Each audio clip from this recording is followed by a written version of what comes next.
What's the biggest personal and professional mistake you have made? That's a good question. I think I make the same mistake over and over again, but in different ways. So I either,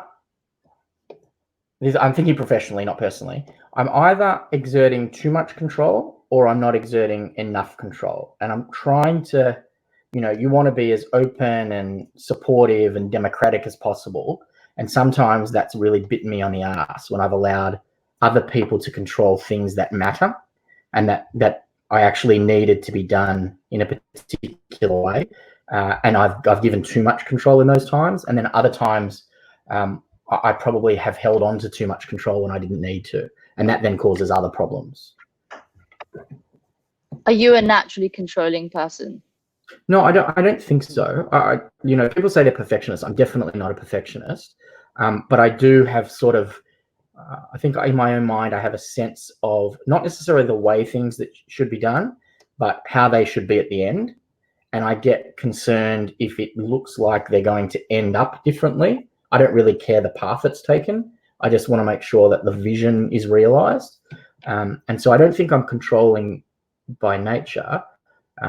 But at the same time, I do like things to finish the way they were meant to finish. Why do you say it's reoccurring? Why do you think it keeps happening? Because I think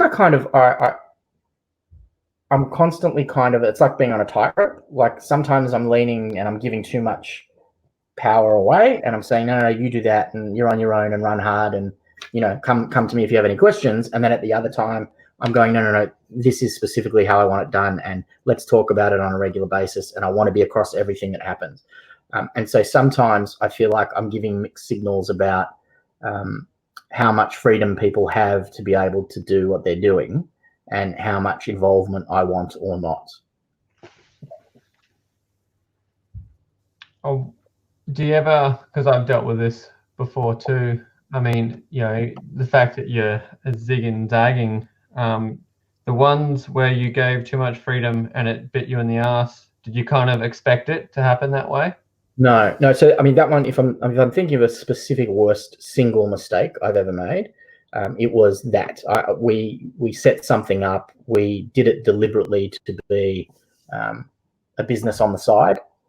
We hand selected the people that would run that business. We thought by removing ourselves, we had provided the right ethical framework for the NGO.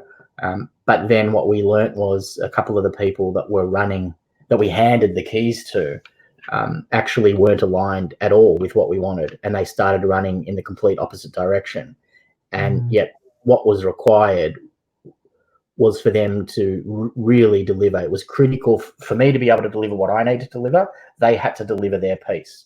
And because I had given away so much control and we didn't sit on the board and we didn't own any shares and we really let them have their own thing, when I needed to pull the reins back to say, no, you have to deliver this or we can't deliver our thing, I had no recourse to do that. So that was a pretty horrendous commercial decision, as it turns out. Right.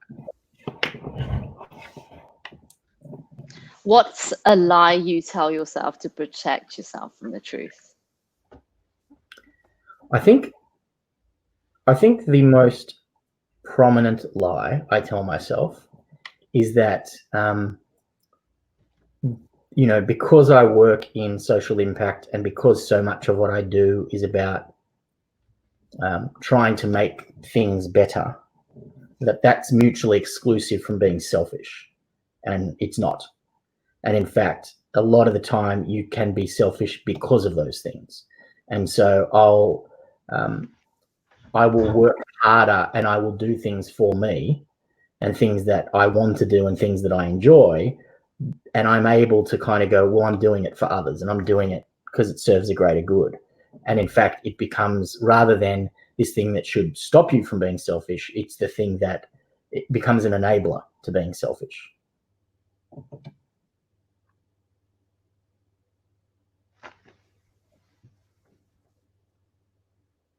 Yeah, I know. that one. I told you I'm painful. It's confusing. That's a it's so, there's so much dichotomy in that.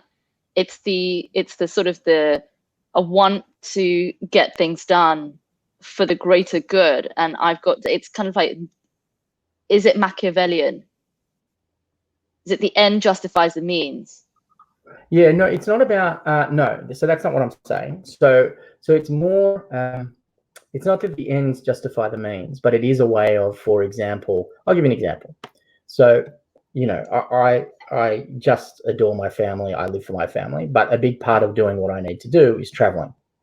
And there's a massive selfishness in being away from 4 kids for weeks at a time and traveling the world and being able to, while they're home doing home things, being able to, gallivant around India or, go out for dinners in the UK or driving across the US.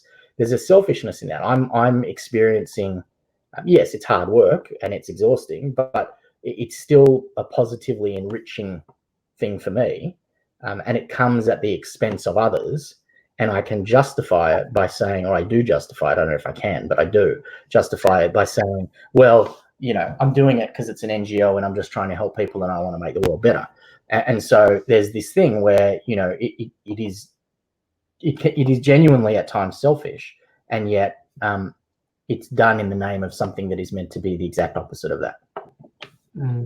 I think I don't know you well enough, yet to answer this for you. But I guess the question I would ask is, are you actually being selfish, or are you being critical in yourself, making it feel like you're being selfish? Like, would your family have a genuine issue with it, or you putting guilt in a place that doesn't need to be? Yeah, I think that's a fair question. I don't think it's an all or none game. I think it's I think there are times where the family doesn't care, and they're happy to support all those things, and there are times where I probably cross over the line, and where I'm gone a few days longer than I probably need to be, or just little things where I could do it in a less severe way, but occasionally I don't. And so it's not that it's always one or always the other, but it crosses over enough that the lie begins with, oh well, I'm doing this for the greater good. I'm doing this because nobody else is doing it. I'm doing it because it has to be done, and it's important. I would also challenge whether what you're doing is even considered selfish at all. Because I find giving people are very bad at being selfish, and what they consider selfish is far from it. So while it is partially there, I think that's, I guess, the point I was trying to make, is that giving people, I am terrible at being selfish. I just can't do it. I'm horrible at it, and I pick up on that with you. So you're off doing that type of work, and that's what's making you feel guilty. I find that very interesting. Yeah, but I only feel guilty as it relates to my family. I mean, that's the only place that exists.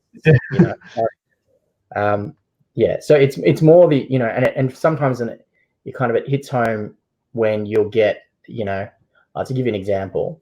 So I had made a promise with my wife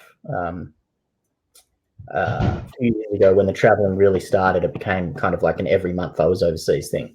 And we kind of had a deal that I could be away 10 days a month, but no more than 10 days a month.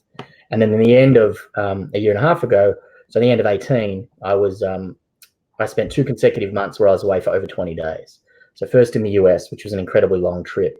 And then I came home, and the next month I went to India. And the India trip was meant to be 10 days. And in both trips, we weren't intending to be longer than 10 days, but circumstances occurred where, meetings with very senior government officials got pushed back a week. And it's kind of like, well, do I go home and fly back, or do I just stay? And my wife would say, oh, that's why you went there, just stay there.